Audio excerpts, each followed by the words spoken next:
The time for experiments is over. Argentina coach Jorge Sampaoli appears no nearer to knowing his best lineup or indeed his favorite formation, but now he has to decide and he has to get it right. After a disappointing draw against Iceland and a disastrous defeat to Croatia, the Albiceleste are on the verge of elimination from the World Cup without even advancing to the knockout stages. On Tuesday, however, they have one last chance. Nigeria's win over Iceland on Friday gave Sampaoli's side a stay of execution, and ever since, the players and coaching staff have been working on the game against the Super Eagles. All sorts of reports have been emanating from the Argentina camp since then, with some speculation claiming that the players, and not Sampaoli, will select the team for Tuesday's must-win match in St. Petersburg. While those claims are far-fetched, it is true that the players have asked Sampaoli to ditch the three-man defense he used against Croatia. In addition, several senior stars, such as Gonzalo Higuain, Angel Di Maria and Ever Banega, look likely to feature on Tuesday, given the game's great importance. And in goal, Sampaoli has another big call to make. So far, he has picked Chelsea's Willy Caballero in both matches, but the former Malaga and Manchester City man looks unlikely to keep his place after his horrendous mistake against Croatia gifted Ante Rebic the chance to make it 1-0. It ended 3-0 to the Croats in Nizhny Novgorod, and down in the press room, the first question to Sampaoli was a prickly one. Coach, there are 40 million Argentines who hold you responsible for playing Caballero. Why didn't you wait for Sergio Romero? He was asked.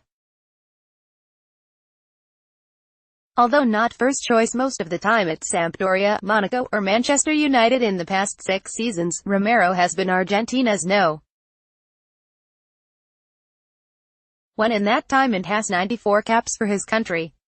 However, he was cut from the squad in late May after picking up an injury. That brought a furious attack from the player's wife on social media. "It's an injury, but he is not broken," she wrote after the announcement he was being left at home, on May 23. He could be ready to play in 2 weeks, and she added that particular interests had been put before the national team, claiming the decision had been personal. With Romero ruled out, in came Tigres goalkeeper Nahuel Guzman, who had been excluded from the original list. And after that, his father had posted an incendiary message on social media along with a caricature of Sampaoli, depicting the Argentina coach as a puppet with the names of television stations and media organizations tattooed on his arms. In the meantime, many fans and sectors of the media have called for River Plate's impressive Franco Armani to be given a chance, some noting that the 2 times Argentina have won the World Cup, in 1978 and 1986, it had been with an arquero from the Molinarios in their team, Ubaldo Filal and Neri Pumpido. Armani was due to be given his chance in Argentina's final friendly ahead of the World Cup, against Israel in Jerusalem, but that match was cancelled due to political pressures on the players and threats to Lionel Messi, among others. So Armani never did get his opportunity. Caballero was therefore given the nod, despite making mistakes in the 6-1 friendly loss to Spain in March and also against Italy days earlier. At fault again for Iceland's goal in their World Cup opener, his scuffed pass against Croatia proved to the moment it all went wrong for Argentina in that match.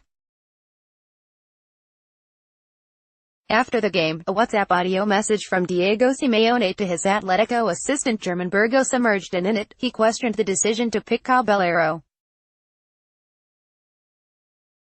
The goalkeeper, he said, he had done it already, German.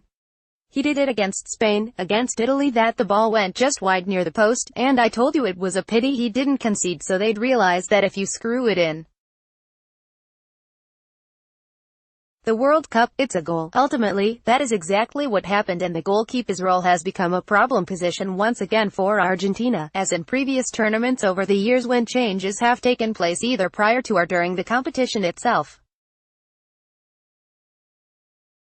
This time, Armani looks set to be the one to start against Nigeria, that despite the fact he has yet to play a single match for his country. If so, it will be a baptism of fire, but his inclusion may yet help Argentina out of the hole in which they find themselves at this World Cup. And he surely cannot be any worse than Caballero, whose confidence must now be shot to pieces, has been in recent games.